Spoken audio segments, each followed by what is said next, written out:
So I made a video about how churches groom children, and that seemed to really strike a lot of people in the feels, really get some people upset with me. But there was one comment that jumped out at me the most. The person said to me, well, you just failed to understand the true meaning of the cross. And if you would come to Jesus with an open heart, he could change your way of thinking. There's hope for you yet. I'm paraphrasing, but there's hope for you yet. And that told me that the person missed the entire point of what it was I was trying to say. That actually helped me to make my point, and is the reason why I'm sitting here making video number 2 about it.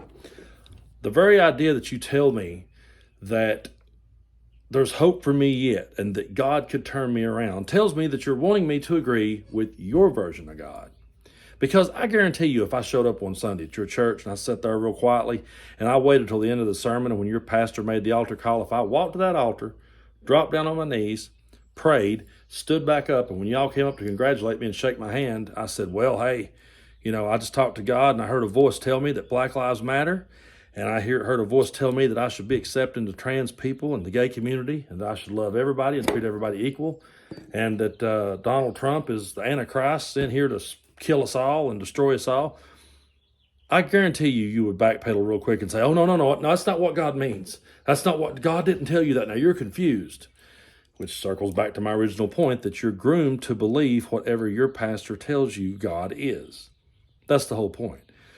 But another point is government cannot be controlled and dictated by a religion because everybody has their own personal and private, or should have their own personal and private relationship with whatever's out there, whether they want to believe in God or Buddha or Jesus or the flying spaghetti monster, makes no difference. That is a personal and private issue that should just be kept to oneself, but you can't expect the entire country to govern based off your beliefs. Just because you believe something and just because you were groomed to by ministers when you were a kid does not make it true. The Bible is a work of fiction. It's not literal. It's not facts. It's a work of fiction. When you go to the Bible and say to me, I'm going to prove God exists by going to the Bible, that's no different than saying I'm going to prove Batman exists by going to a comic book. I'm going to prove that, John Boy Walton exists by showing you an episode of the Waltons. That's not proof. That's not facts. The Bible is a myth. The Bible is fairy tales handed down over the years and edited and re-edited and edited again by men. It's the most edited book in history. And supposedly it's the Word of God. Again, that's because people came up with their own version of it and had to twist it and manipulate it to fit their political agenda. They're doing the same thing today. Before it's all said and done, and they already kind of do, they already have a Patriot Bible. And before it's all said and done, they'll go through there and they'll take out all the parts they don't like and they'll repackage it and send it on down the line. That's what's been happening ever since the book came out. Now, I know that rubs a lot of people the wrong way, but your personal belief should not dictate government because we are a country of all sorts of belief systems and all sorts of cultures. We're not just one thing here. There's a big melting pot of people.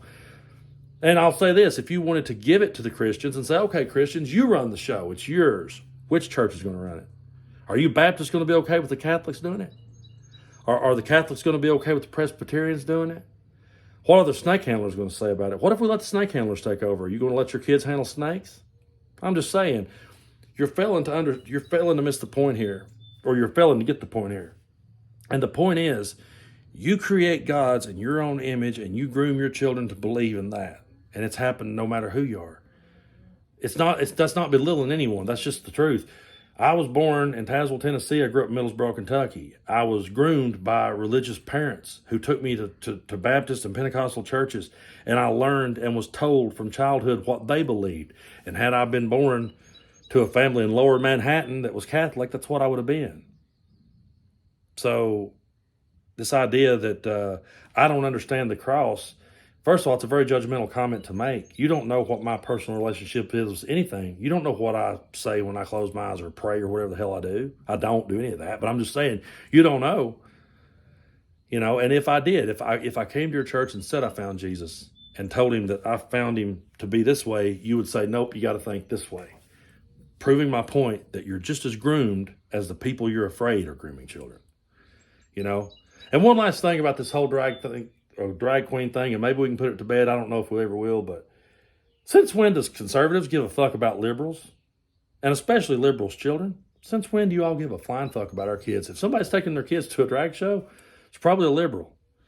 Why do you give a fuck about those kids? You don't any other time, you know? And again, I'm not down there at your church telling you that your minister can't do it. However, we should be. I really believe a lot of these priests and the Pope himself should have been arrested a long time ago. But that'll rub people wrong. They'll be ready to go get RuPaul, but let's just leave old Father John out of it. It's bullshit, and deep down a lot of you know it.